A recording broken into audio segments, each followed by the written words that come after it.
Assalamualaikum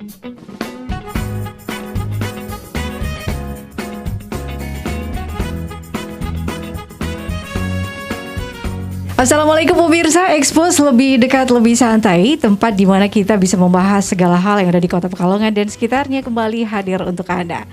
Bersama saya Yaya Ahmad, Expose kali ini kita akan berbincang mengenai Kampung KB dan Rumah Dataku Kampung KB.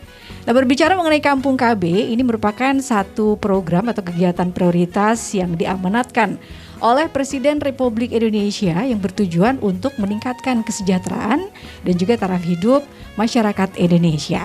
Di Kota Pekalongan sendiri, Kampung KB sudah dibentuk sejak tahun 2016 atau sekitar 5 tahun yang lalu.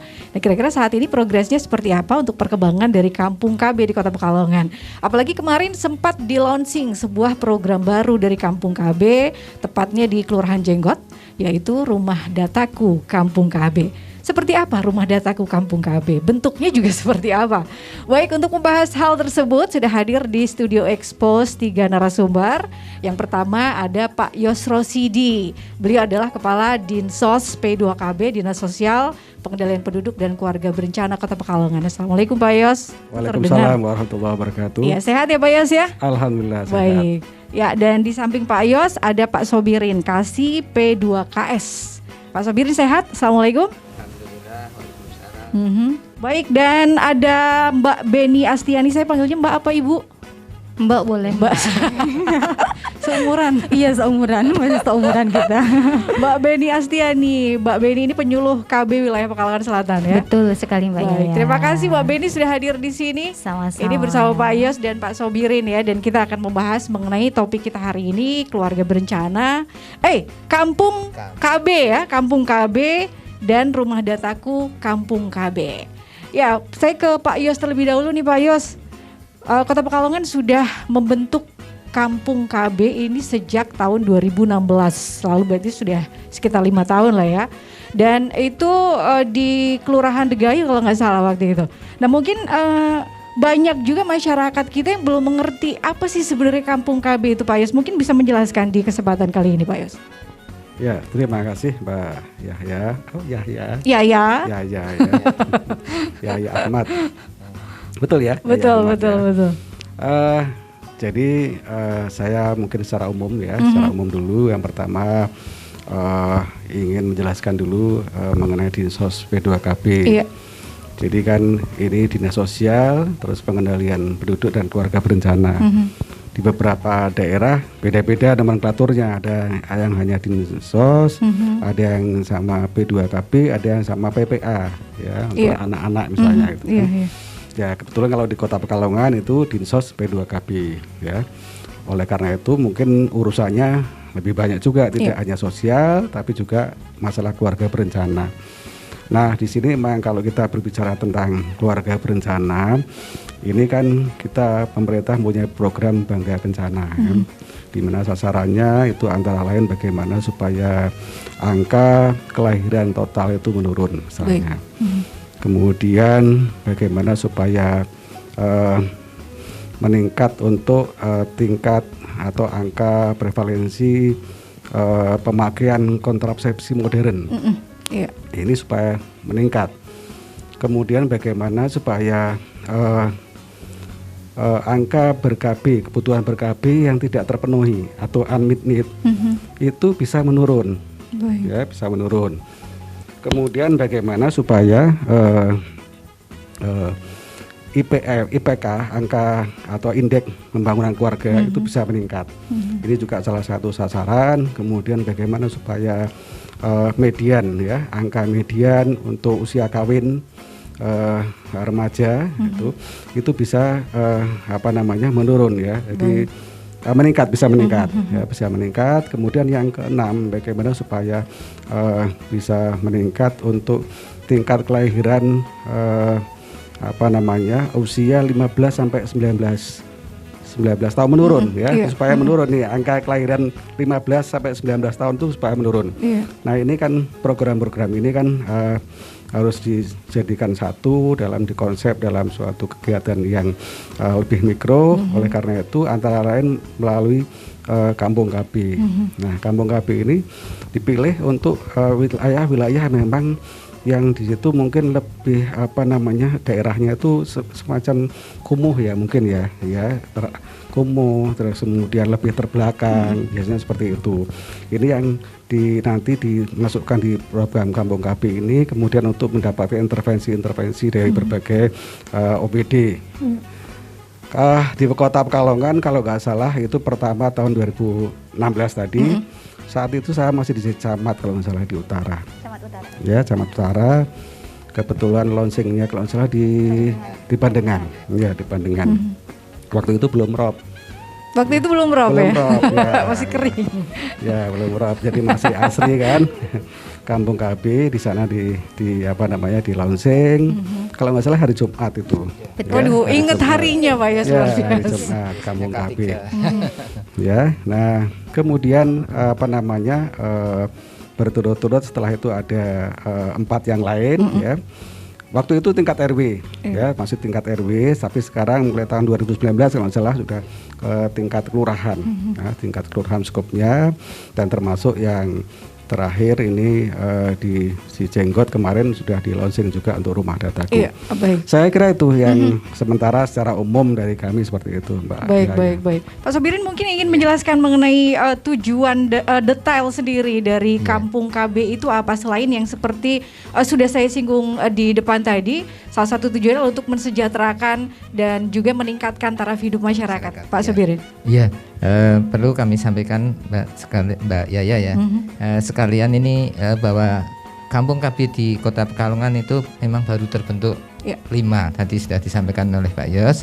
Salah satunya Bandengan, kemudian Padukuhan Keraton, kemudian Pasir Keraton Kramat, kemudian Setono dan Jenggot, itu 5 kelurahan. Nah ini alhamdulillah memang semua sudah berjalan. Nah ini cuma untuk rumah datanya itu baru 1. Kalau rumah datanya baru ya, iya. kalau Kampung KB. Kemudian tujuan daripada dibentuknya Kampung KB, kalau dulu memang istilahnya Kampung KB itu adalah Kampung Keluarga Berencana. Jadi arahnya memang waktu itu indikatornya pun indikator KB semua. Lebih banyak ke KB, yaitu misalnya capaian aseptor, kemudian DO atau gitu, cenderung ke yang tidak ikut KB. Maka dari itu waktu itu memang untuk yang dipilih itu faktor utamanya adalah yang capaian KB-nya paling rendah, kemudian di daerah yang kumuh, kemudian padat penduduk, kemudian ya daerah pinggiran aliran sungai gitu. Itu yang kita utamakan, tapi yang paling utama adalah capaian yang paling rendah. Nah, sampai dengan sekarang ini alhamdulillah setelah dibina dari tahun 2016 itu alhamdulillah yang skupnya Kampung KB, Kampung Keluarga Berencana itu alhamdulillah rata-rata sudah meningkat semua. Nanti apa itu Pak yang meningkat? Capaiannya? Nah, capaian kepesertaan KB-nya. Okay. Ini jumlah berarti nominal jumlah orangnya? Jumlah orangnya kita ngitungnya secara persentase biasanya. Secara persentase. Berbanding dengan PUS yang ada, pasangan usia subur. Baik. Itu mengalami peningkatan ya Pak? Iya. Nah, sedangkan tujuan utamanya memang sejak awal dari BKKBN itu digariskan adalah tujuan Kampung KB adalah untuk meningkatkan kualitas sumber daya manusia. Jadi memang akhirnya memang indikatornya di situ ditambah ada anak yang tidak sekolah kita pantau, terus tidak memiliki akte kelahiran kita pantau, terus ibu hamil yang tidak periksa, terus kunjungan posyandu, sampai itu akhirnya kita memang kerjanya sedetail itu. Nah, ini adalah tugas dari nanti ada yang namanya Pokja, kelompok kerja Kampung KB. Itulah nanti yang bekerja untuk meningkatkan kualitas manusia di Kampung KB Kampung tersebut. KB itu. Baik Pak Sobirin. Iya. Ini dari yang disampaikan oleh Pak Sobirin tadi bahwa ada perubahan definisi dari Kampung KB dulu, yaitu Kampung Keluarga Berencana ya. Ini berubah menjadi Kampung Berkualitas. Mungkin keluarga berkualitas. Mungkin Mbak Beni bisa menjelaskan sedikit perbedaan antara kampung KB dulu dengan kampung KB sekarang, Mbak Beni. Baik Mbak Yaya. Jadi untuk perubahan nomenklatur gitu ya. Jadi dari keluarga berencana menjadi keluarga berkualitas, ini adalah merupakan yang pertama sinergi dari BKKBN. BKKBN dengan kepala Pak Hastowardoyo, Dr. Hastowardoyo saat itu ada namanya rebranding program yang tadinya program kami namanya program KKBPK, kemudian berubah menjadi program Bangga Kencana, diikuti pula dengan perubahan nomenklatur untuk kampung KB yaitu kampung keluarga berkualitas. Jadi yang tadinya hanya seperti disampaikan Pak Sobirin hanya berkutat dengan angka-angka ber-KB, ini menjadi semua lini sektor lintas sektor di semua OPD. Jadi ada yang dari Dinas Pendidikan Mbak Yaya, kemudian ada Perkim, kemudian ada DPU. Itu masuk ke situ untuk meningkatkan indeks pembangunan keluarga IPK kayak gitu ya. Itu ada juga namanya indeks keluarga sejahtera gitu. Jadi mulai dari apakah keluarga tersebut itu ada cekcok selama 6 bulan terakhir kata Sniku. Terus iya itu ditanyakan di kami seperti itu. Itu merupakan salah satu indikatornya seperti itu. Oleh karenanya kami sebagai penyuluh keluarga berencana itu dalam mendampingi masyarakat tidak hanya lagi mendampingi untuk menjadi akseptor KB gitu. Mau ikut KB suntik, KB implan, IUD, tapi lebih bagaimana keluarga tersebut menjadi berkualitas. Seperti lingkupnya lebih luas. Iya betul, lingkupnya lebih luas dan kami juga bekerja samanya lintas sektor betulan Mbak. Jadi bersama dengan penyuluh pertanian seperti itu. Jadi waktu ada kegiatan Pokja Kampung KB seperti itu kami menghadirkan penyuluh pertanian. Bagaimana nanti ini bisa menjadi kampung ada hidroponiknya seumpama kayak gitu. Pemanfaatan pekarangan seperti itu. Jadi tidak hanya dari kepesertaan KB-nya, tapi ada peningkatan pendapatan keluarga juga di situ ada, peningkatan lingkungan juga ada seperti itu. Ya. Ini definisinya lebih luas di Mbak ya. Baik. Mbak Beni, jumlah kampung KB di Kota Pekalongan sejauh ini masih 5. Itu idealnya berapa untuk di Kota Pekalongan? Oh, kalau ini untuk jumlah kampung KB memang ini ditargetkan dari provinsi. Jadi emang ada targetnya. Targetnya sampai dengan tahun ini kalau dalam kabupaten kota lain ada peningkatan Mbak, satu kecamatan itu bisa 3-5 kampung KB. Tapi karena Kota Pekalongan ini wilayahnya kecil ya. Jadi satu kecamatan satu kampung KB ditambah yang utara 2. Itu karena dulu yang pertama dicanangkan 2016. Jadi 2016 itu pencanangan satu kota satu yaitu di Bandengan, kemudian 2017-nya masing-masing kecamatan satu. Akhirnya di Kota Pekalongan ada 5 kampung KB. Dan itu cukup ya sesuai dengan target dari provinsi. Iya, sudah. Sudah cukup. Sudah cukup. Oke, baik. Iya, Mbak Beni, untuk membentuk satu kampung KB di sebuah tempat, ini memiliki kriteria khusus nggak sih? Sebuah tempat itu harus memiliki kriteria khusus? Yang pertama itu adalah pertama dijelaskan sama Pak Sobirin adalah pertama akseptornya rendah Mbak. Jadi ada yang namanya kita itu namanya peserta aktif. Peserta aktif itu adalah pasangan usia subur yang mengikuti program KB. Jadi kalau dalam satu keluarga dia suami istri, istrinya masih menstruasi, berarti usianya biasanya rentang antara 20 sampai 49. Itu adalah pasangan usia subur gitu ya istrinya, dan itu masih menstruasi, masih bisa hamil. Seyogyanya kalau setelah melahirkan dia adalah pemakai alat kontrasepsi. Nah itu kalau di dalam wilayah tersebut itu pemakaian alat kontrasepsinya itu rendah, berarti itu kriteria pertama. Berarti itu nanti perlu dibina. Yang kedua itu adalah padat penduduk. Padat penduduk. Iya. Jadi selama ini kenapa dipilih kriteria ada Bandengan, kemudian Padukuhan Keraton dan 3 yang lainnya, itu karena di sana adalah yang pertama peserta aktifnya rendah, yang kedua padat penduduk. Yang ketiga itu adalah kalau di Pekalongan itu ada daerah kumuh, aliran sungai, kemudian daerah kumuh. Nah tadi harapannya nanti akan turun dari berbagai lini lintas sektor tadi. Itu bisa berubah, before afternya kelihatan. Baik, gitu Mbak. Kita lanjutkan lagi di segmen selanjutnya Pak Yos dan Pak Sobirin, karena waktunya sudah habis di segmen ini ya. Jadi jangan kemana-mana pemirsa, ada tetap di Expose, lebih dekat, lebih santai.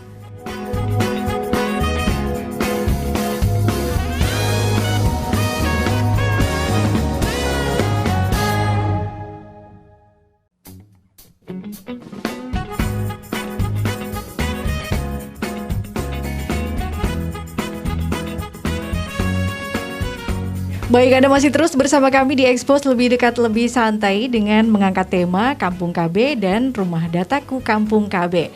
Mbak Beni melanjutkan tadi yang sempat saya potong nih, penjelasan dari Mbak Beni mengenai kriteria dari suatu tempat supaya ada atau bisa dibangun rumah kampung KB di situ. Iya, betul. Mbak Beni. Iya. Jadi yang kedua itu adalah adanya potensi dari wilayah tersebut, Mbak. Jadi kalau tadi saya menjelaskan bahwa di sana ada permasalahan, otomatis bagaimana nanti kita membentuk biar jadi, berarti harus ada potensi gitu kan ya. Berarti yang kedua itu adanya potensi dari wilayah tersebut, baik potensi wilayah ya, maupun potensi dari masyarakatnya sebagai sumber daya manusianya, seperti itu. Jadi wilayahnya, ini ternyata didukung oleh seumpama kayak gitu, di situ ada perusahaan mungkin ya, kemudian di sana masyarakatnya itu kayak di Jenggot kayak gitu, di sana banyak pengusaha. Berarti ini nanti bisa, ini nanti kalau kita ada kampung KB di sini, masyarakat di sana bisa sengkuyung untuk mendukung kampung KB. Kemudian yang ketiga juga ada potensi dari masyarakat itu ingin berubah. Ingin berubah. Jadi pemberdayaan masyarakatnya itu jalan, Mbak, di sana. Didukung dengan LKK-nya kayak gitu. Jadi kelurahannya mendukung untuk diadakan kampung KB, kemudian PPKK-nya, kemudian BKM, LPM. Jadi semua lintas sektor di situ itu mempunyai potensi untuk terbentuknya kampung KB. Jadi yang terjadi di Kota Pekalongan alhamdulillah seperti itu. Dengan kondisi awal, kemudian dibentuk kampung KB, diberikan intervensi, didukung oleh masyarakat yang berpotensi, dan tadi dengan wilayahnya kayak gitu ya, potensi baik lingkungan maupun sumber daya manusia, afternya ada gitu maksudnya. Gitu before afternya itu ada Before afternya seperti itu, Mbak Beni. Ada, jadi nggak cuma bedah rumah ya, Mbak. Yang ada before afternya gitu. Lalu Pak Yos melihat atau mendengar yang disampaikan oleh Mbak Beni tadi, bahwa masyarakat di satu tempat yang menjadi kriteria khusus dibentuknya kampung KB ini effortnya sedemikian rupa, bagaimana tanggapannya Pak Yos? Iya, jadi kan hasil intervensi dari berbagai OPD dan sebagainya itu kan kemudian membuat masyarakat di itu kemudian meningkat ya, artinya semakin berdaya ya, semakin paham, peningkatan pemahaman mengenai kependudukan, karena memang kesadaran kependudukan itu juga perlu dibangun kan, kemudian juga mengenai potensi-potensi apa yang bisa ditingkatkan itu juga di situ dibina. Ya, tadi misalnya untuk pertanian, bagaimana supaya nanti bisa manfaatkan lahan di situ dan sebagainya. Ini yang kemudian diberikan di kampung KB itu, sehingga memang akhirnya tadi masyarakat menjadi semakin berdaya ya, semakin mandiri ya, sehingga tadi before afternya tuh jelas. Before afternya jelas, betul. Saya kira memang itu harus kita dorong terus supaya nanti rumah atau kampung KB itu menjadi ikon ya, menjadi contoh bagi kelurahan-kelurahan yang lain. Baik, ini Dinsos P2KB sebagai leading sektoral harus all out ini, Pak Yos.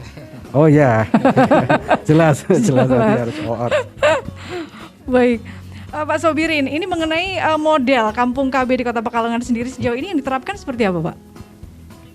Untuk modelnya sementara kita ya menganut dari petunjuk yang sudah diberikan dari BKKBN ya. Jadi memang ya itu dari awal itu kita awalnya mengikuti yang namanya kampung keluarga berencana. Dan sekarang kita mengikuti kampung berkualitas.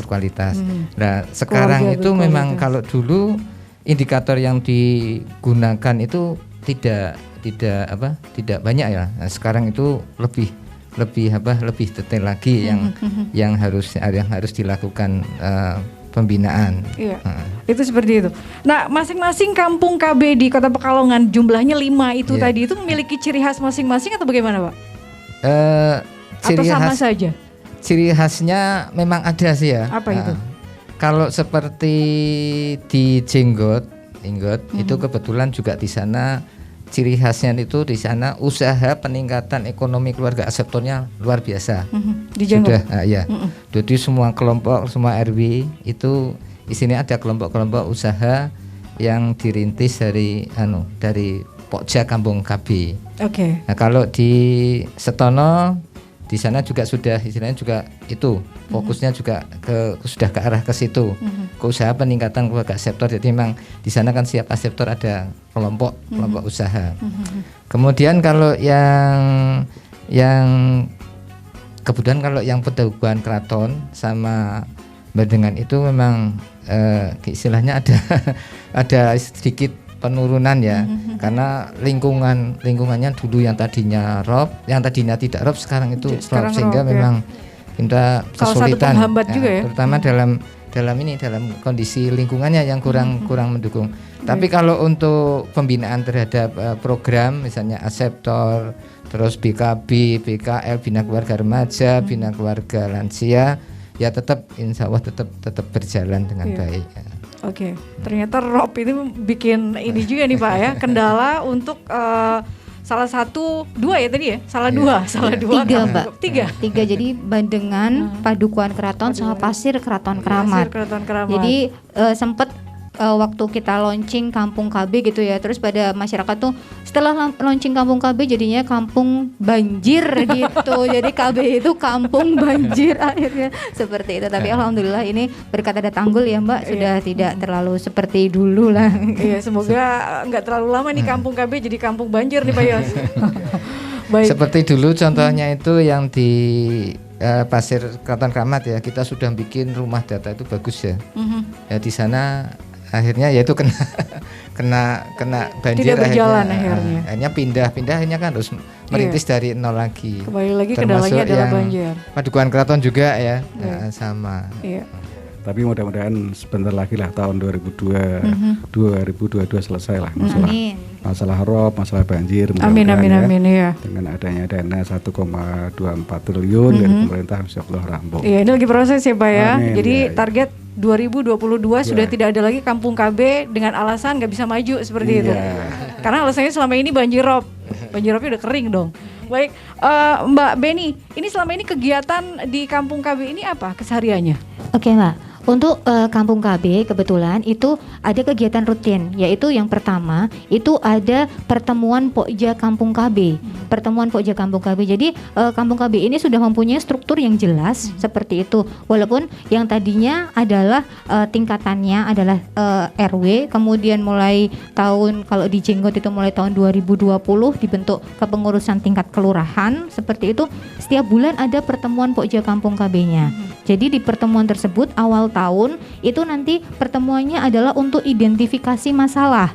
Jadi permasalahan yang ada di Jenggot itu seperti apa? Seperti itu nanti kita bicarakan di waktu pertemuan Pokja Kampung KB. Nanti setelah itu ada pertemuan Pokja-Pokja selanjutnya yang digunakan untuk bagaimana mengintervensi permasalahan tersebut, memecahkan masalah tersebut itu nanti digunakan seumpama ini butuhnya adalah penyuluhan tentang hidroponik seperti itu nggih. Oh ini berarti butuh untuk karena sana sudah hijau gitu ya Mbak. Maksudnya berarti untuk pemanfaatan pekarangan kan memungkinkan kalau di Jenggot kayak gitu. Oh ini berarti untuk meningkatkan pemberdayaan masyarakat sekaligus pendapatan kayak gitu. Kita butuh pemanfaatan pekarangan. Akhirnya kita untuk program selanjutnya kita mengundang dari penyuluh pertanian untuk memberikan penyuluhan tentang hidroponik seperti itu. Itu setiap bulan jalan. Kemudian yang kedua itu ada yang namanya pertemuan lini lapangan. Pertemuan lini lapangan ini adalah di sana kita itu mempunyai kader-kader Mbak. Jadi kalau yang tadi Pokja itu pengurus tingkat kelurahan, ini kader-kader sampai tingkat RW. Jadi kita itu mempunyai betul. Kita itu mempunyai yang namanya PPKBD. Itu adalah pembantu petugas KB desa. Ini istilahnya masih istilah desa karena satu Indonesia sama. Nah, itu tingkatannya kelurahan. Yang di tingkat RW namanya sub PPKBD. Sub PPKBD. Iya, sub PPKBD adalah kader kami, satu orang di tingkat RW. Dan ini pertemuan lini lapangan ini juga berjalan 1 bulan sekali. Jadi saat pertemuan lini lapangan kita gunakan untuk memberikan informasi-informasi tentang program Bangga Kencana. Iya, program Bangga Kencana kita berikan waktu pertemuan lini lapangan tersebut. Kemudian seumpama ini di Kota Pekalongan itu ya Mbak, ada yang namanya program perlayanan serempak KB gratis. Nah, ini hanya ada di Kota Pekalongan.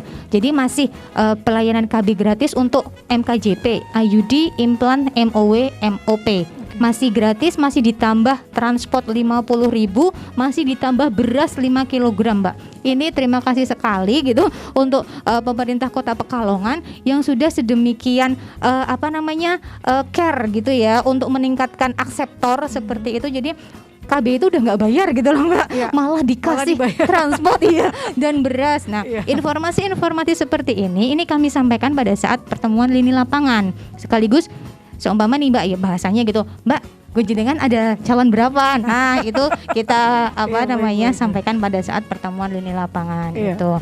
Kemudian ada lagi Mbak, pertemuan yang setiap bulan sekali adalah pertemuan Poktan. Poktan ini adalah kelompok kegiatan. Di sana ada BKB tadi disampaikan Pak Sobirin, Bina Keluarga Balita. Nah, itu isinya adalah pemantauan tumbuh kembang melalui kartu kembang anak. Jadi iya, jadi selain Posyandu gitu ya, itu ada itu programnya BKB. Iya. Kemudian yang kedua BKR. BKR ini adalah Bina Keluarga Remaja. Ini adalah untuk mencetak genre. Udah generasi berencana. Nah, kalau ada duta genre, lah ini genrenya itu ada di orang tuanya itu BKR, Bina Keluarga Remaja yang sinergi dengan PIK remaja gitu. Kemudian lansia kayak gitu itu ada. Komplit sekali. Ya, dan ini kegiatan sehari-hari nih Pak Yos yang ada di Kampung KB. Iya, betul. Ini hampir semuanya. Lima-limanya itu kegiatan sehari-hari seperti itu. Tadi intervensi atau stimulus dari Pemkot atau dari pemerintah itu termasuk mungkin yang MOP ya Mbak? Mungkin. Iya betul, MOP 1 juta rupiah Mbak per satu kali. Jadi kalau ada bapak-bapak gitu ya, MOP itu jadi steril untuk bapak-bapak Mbak. Steril tapi bapak-bapak. Jadi apabila warga Pekalongan kayak gitu, pasangan usia subur yang sudah tidak ingin mempunyai anak lagi kayak gitu, dan ini yang mau KB bapaknya. Jadi KB itu nggak melulu tentang ibu gitu ya. Jadi partisipasi pria ini perlu kayak gitu. Kalau mau ikut di Kota Pekalongan gratis, masih tambah 1 juta rupiah. 1 juta rupiah. Betul, bayangin ya. Gimana sih Pak? Apa yang dilakukan oleh pemerintah dengan memberikan stimulan 1 juta rupiah bagi bapak-bapak yang ingin melakukan KB? Sebenarnya apa tujuannya Pak Yos? Ya, intinya sebenarnya pengendalian penduduk, ya, pengendalian penduduk. Jadi kita dari berbagai arah ya. Tadi ada MOW, kan di samping MOW ada juga MOW. Ya, kalau MOW untuk yang wanita. Nggak tahu ada stimulusnya juga. 250.000. Stimulusnya beda. 250.000. 250.000. Ya, lebih jadi, sedikit ya Pak? Ya, kalau yang pria ini yang 1 juta tadi. Ya, jadi dari berbagai macam lah, ada yang itu, tapi juga ada metode yang lain kan. Dari metode yang itu lain. Dengan adanya stimulus yang diberikan oleh pemerintah kota, apakah membuat angka berubah naik atau bagaimana? Atau tetap atau bagaimana? Ya, yang jelas dengan adanya stimulus itu pasti ada berpengaruh ya, pasti ada pengaruh. Tapi jelasnya mungkin dari yang dari lapangan mungkin yang bisa menjelaskan. Baik. Ya, memang terkait dengan kesertaan KB pria itu kita dasari dari hasil penghitungan kami. Berdasarkan persentase memang untuk KB pria itu kesertaannya baru kurang lebih 5, berapa persen. Sedangkan 94, berapa itu lebih banyak pada wanita. Nah, harapan kami ingin menaikkan. Tujuannya kami adalah menaikkan. Paling tidak balance ya Pak? Ya enggak usah balance pokoknya. Enggak usah balance. Tetap yang banyak perempuan aja deh. Bisa naik presentasinya. Sedangkan untuk KB pria itu ya bisa MOP, bisa kondom. Pokoknya kami tujuannya ingin Lah emang MOP itu memang istilahnya kan, kenapa kita mengasih insentif sampai 1 juta? Karena biasanya kalau saya habis operasi kan perlu istirahat dulu. Jadi istilahnya untuk mengganti biaya apa Mbak? Biaya hidup. Nafkah Mbak, karena tidak bekerja seperti kan itu. Memang, masa pemulihannya juga istirahat, ya, betul. Sehari, 2 hari, 3 hari gitu iya. lah. Iya. Ya, ini saya juga ingin menanyakan ini mengenai program Kampung KB di Kota Pekalongan itu masuk prioritas dan ini menyasar daerah-daerah lekukan seperti yang tadi sempat disinggung dalam tanda kutip. Ini bagaimana respon masyarakat di sekitar? Ini kan berarti targetnya adalah masyarakat menengah ke bawah gitu. Respon mereka sendiri terhadap Kampung KB seperti apa Pak Sobirin? Tapi nanti jawabannya sesaat lagi setelah kita kembali di segmen selanjutnya. Pemirsa jangan kemana-mana, tetap di Expose.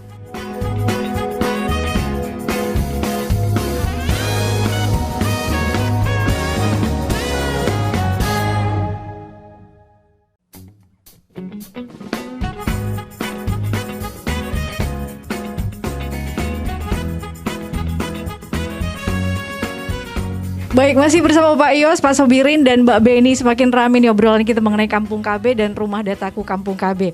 Terakhir sebelum kita membahas mengenai Rumah Dataku Kampung KB, ini program baru dalam Kampung KB yang kemarin baru di launching. Saya ingin bertanya dulu Pak Sobirin, ini terkait dengan seperti yang disinggung tadi bahwa Kampung KB prioritasnya untuk daerah lekukan. Ini sejauh ini respon dari masyarakat sekitar bagaimana Pak? Iya. Jadi awalnya itu kita sebelum masuk itu kita istilahnya berkoordinasi atau barangkali memberikan advokasi kepada misalnya Pak Lurah, Ketua PKK atau barangkali RT RW gitu, kita memberikan advokasi mengenai ini loh permasalahan yang ada.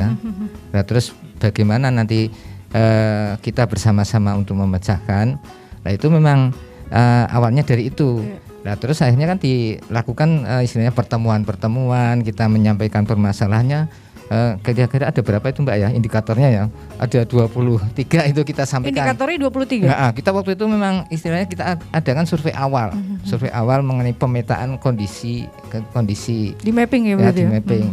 Itu ternyata begitu kita sampaikan itu ya otomatis masyarakat dan para tokoh masyarakat merespon sehingga akhirnya kita pun jalan ya mengalir aja. Mengalir karena dia mendukung.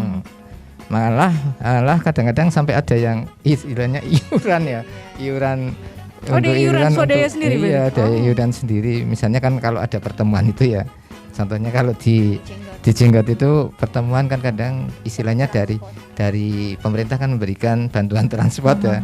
Nggak ketang sedikit nanti istilahnya dikumpul-kumpulkan istilahnya untuk bersama-sama untuk meningkatkan kegiatan di Kampung KB itu. Alhamdulillah ini sebetulnya berjalan nih Pak Yos, luar biasa nih swadaya dari masyarakat supaya Kampung KB ini bisa berjalan dengan baik, maju seperti itu ya. Baik, Pak Yos, ini terkait dengan Rumah Dataku Kampung KB. Ini kemarin baru di launching. Sebenarnya apa sih Rumah Dataku Kampung KB itu dan apa yang melatar belakangi sehingga perlu dibentuk program Rumah Dataku ini, Pak Yos? Oh ya, nanti secara makro dulu ya, secara makro. Ini kan bahwa Undang-Undang Nomor 52 Tahun 2009 tentang perkembangan kependudukan dan pembangunan keluarga itu mengamanatkan pemerintah dan pemerintah daerah untuk menyajikan data kependudukan ya, dan pembangunan keluarga secara akurat, secara real time, gitu kan. Nah, untuk itu maka kita berusaha untuk bisa memenuhi itu. Nah, salah satu yang sudah siap tentu adalah Kampung KB ya. Kampung KB itu nanti bisa data-data yang ada di situ selama ini kan ya tidak hanya di bidang KB ya, sebetulnya data-data di bidang yang lain pun kalau sebetulnya tersebar data itu ada, tapi pada saat dibutuhkan tidak ada. Selama ini problemnya ini? Ya problemnya data kan seperti itu. Jadi datanya itu ada, pada saat nggak dicari itu ada. Tapi begitu dicari itu udah ada datanya. Ya kan aneh kan? Penyakit dulu. Ya. Oleh karena itu maka kita membangun kesadaran itu dibangunlah rumah data. Ya, rumah data karena apa? Untuk kita bisa berikan intervensi kan perlu data. Untuk membuat kebijakan-kebijakan dan sebagainya kan pemerintah perlu data. Oleh karena itu di Kampung KB itu maka didirikanlah rumah data kependudukan dan keluarga. Nah, di sini emang datanya nanti macam-macam, nanti mungkin bisa dijelaskan lebih lanjut ya. Tapi yang jelas di samping data KB ya, di samping data keluarga, kependudukan juga ada data yang lain, misalnya di situ ada tadi potensi-potensi yang lain itu bisa dimasukkan. Jadi tidak hanya sekedar data-data masalah kependudukan, keluarga berencana, tapi data-data yang lain itu nanti bisa dimasukkan, termasuk untuk tadi pemberdayaan masyarakat di situ dan sebagainya. Itu ya. Ya. Baik. Ini kalau Pak Sobirin, rumah data itu bentuknya seperti apa sih? Rumah, terus kita masuk bisa mengakses data atau bagaimana?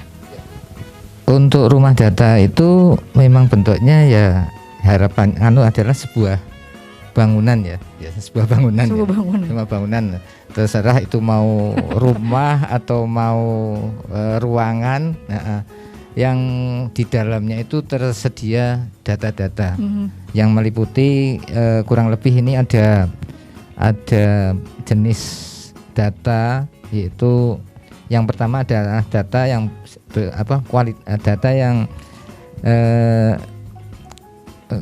data kualitas penduduk, kuantitas penduduk. Terutama yang pertama adalah kuantitas penduduk. Ya. Itu adalah lalu apa saja? Kalau kuantitas itu jumlahnya, jumlah anggota keluarga, terus status kawin dan lain-lain. Kemudian yang kedua adalah kualitas. Kualitas termasuk di situ sekolahnya, kemudian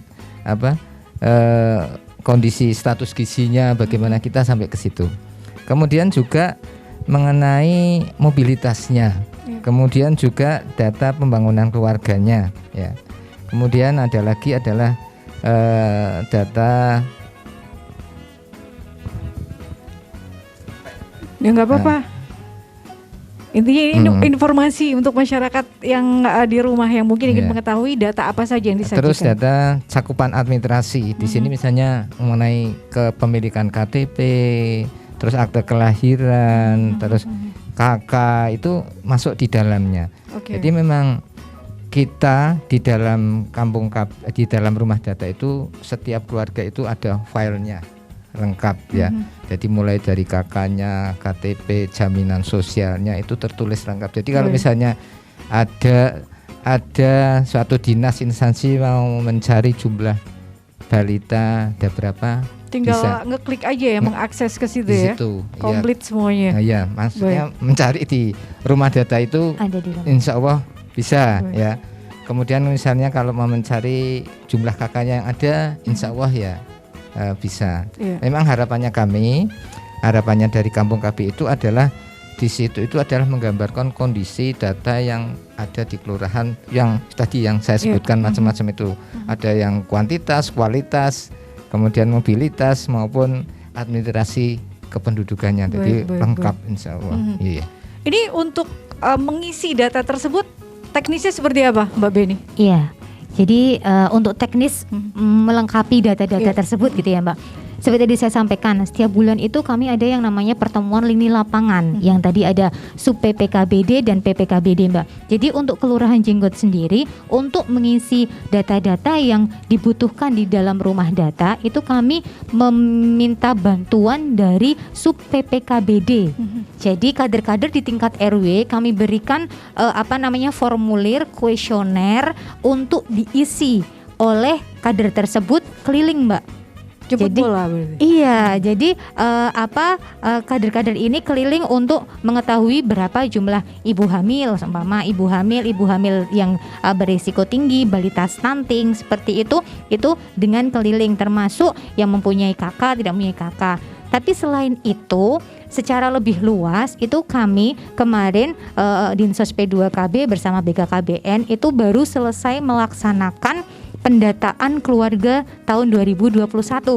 Ini pendataan yang kita singkat PK 2021 itu dilaksanakan di seluruh Indonesia dan ini seperti sensus penduduk.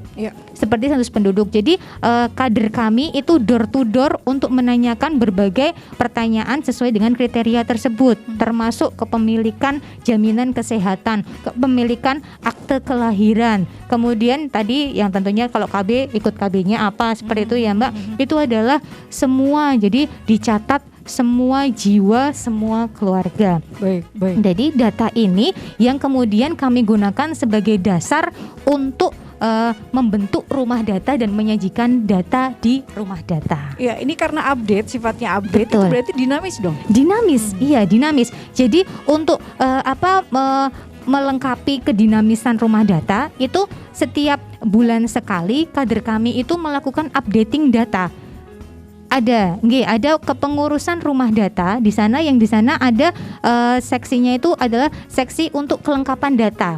Kelengkapan data ini berarti nanti kalau di Jenggot, kebetulan saya memang pembina wilayah Jenggot gitu ya Mbak, itu sub PPKBD ini akan mengupdate data setiap 1 bulan sekali.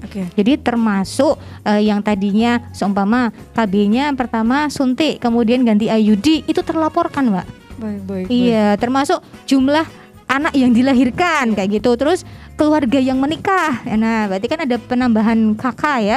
Itu terlaporkan setiap bulan dan ini sudah berjalan ya Pak Sobirin di Kota Pekalongan, sudah dari kalau yang 2015 sampai sekarang pendataan keluarga itu 2015 sebelumnya sampai 2016 updating keluarga ini berjalan setiap hari Mbak. Jadi luar biasa nih Pak Yos.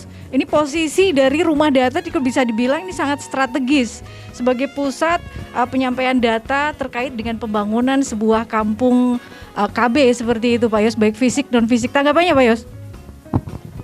Ya, jadi memang yang diharapkan dari pemerintah kan seperti itu. Jadi berusaha bagaimana supaya di kelurahan itu ada data yang tersaji secara baik, dari mulai dari pengumpulan, pengolahan, penyajian sampai publikasi. Jadi sampai publikasi. Jadi nanti dari pengurusnya itu kan ada seksi-seksinya nih, ada seksinya macam-macam nih. Mungkin seksi juga ada seksi bagian tadi publikasi data misalnya, atau pengolahan data, ada pengumpulan data yang dari sub KPBD. Ada pengurus khususnya sendiri bahkan. Ada pengurusnya. Nah, data ini memang tadi secara periodik itu diupdate, ada updating data, sehingga yang memanfaatkan tidak hanya pemerintah sebetulnya, itu bisa dimanfaatkan juga oleh swasta ya. Jadi oleh swasta manakala mau memberikan sesuatu dan sebagainya, atau ada untuk penelitian dan sebagainya, itu bisa mengambil data dari situ. Jadi manfaatnya tidak hanya untuk pemerintah ya, dengan berbagai levelnya, baik itu kelurahan, kecamatan, kota, sampai pusat, tapi juga dari pihak swasta juga bisa memanfaatkan data-data itu. Baik. Ini pihak swasta bisa memanfaatkan data tersebut Pak Sobirin. Jadi tidak hanya pemerintah saja. Mekanismenya seperti apa nanti?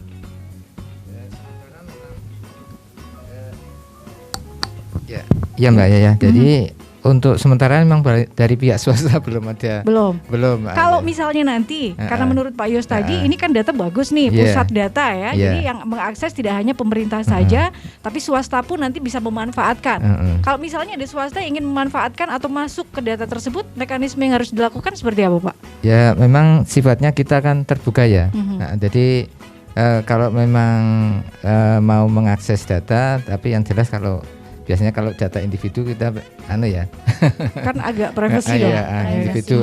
Tapi kalau hanya sekedar angka berapa sih di sana jumlah gitu kita masih kita. Untuk yang swasta kan mungkin ada data agregat aja kan. Oke, baik. Jadi tetap dong kalau yang mengenai identitas personal gitu nggak di-share dong ya. Prosedurnya tetap karena di situ adalah yang paling berkuasa adalah Pak Lurah, otomatis lewat Pak Lurah, terus nanti ada ketua kepengurusannya kemudian. Gitu. Baik. Intinya seperti itulah, rumah data itu sangat membantu nanti ya, rumah dataku ini.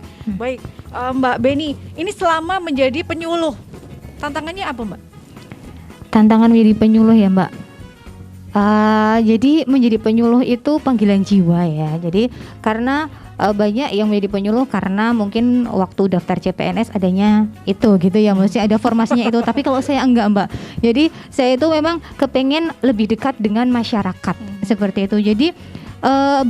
Jadi dengan menjadi penyuluh saya bisa mengetahui kondisi masyarakat sebenar-benarnya gitu loh, mendampingi masyarakat dalam keadaan apapun gitu Mbak. Jadi bisa mempunyai saudara banyak. Di mana-mana bisa ketemu, seumpama ban bocor kayak gitu di sana bisa ada yang nulungi kayak gitulah intinya kayak gitu.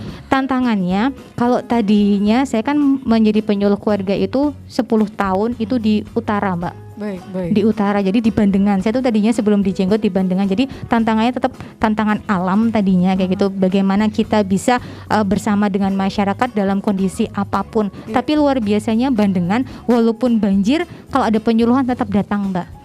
Jadi karena semangatnya masyarakat itu yang menjadi semangat kita. Seperti itu, Mbak. Terakhir Pak Yos, sebelum menutup kebersamaan kita di Expose kita kali ini, ada yang ingin disampaikan ke pemirsa di rumah terkait dengan Rumah Dataku Kampung KB ini, Pak Yos, silakan. Ya, jadi karena Rumah Dataku ini kan merupakan POKTAN ya, kelompok kegiatan. Jadi ini merupakan kesadaran dari masyarakat itu sendiri terhadap data pentingnya data kependudukan, tentunya data keluarga. Oleh karena itu kita ingin dari masing-masing keluarga itu apabila nanti ada kader yang datang untuk misalnya tadi memberikan membutuhkan data dan sebagainya, untuk bisa diberikan data secara baik, secara akurat dan sebagainya sesuai apa adanya. Dan itu kan biasanya data-datanya seputar kependudukan dan keluarga berencana. Tidak lepas juga lebih dari itu. Iya, intinya open hand seperti itu ya. Baik, terima kasih Pak Yos, Pak Sobirin, Mbak Beni sudah hadir di Studio Expose, sudah memberikan informasi penting kepada kita, kepada masyarakat di rumah. Demikian obrolan kita di Expose kali ini terkait dengan Kampung KB dan Rumah Dataku Kampung KB. Saya Ahmad, kru yang bertugas mengucapkan terima kasih. Wassalamualaikum.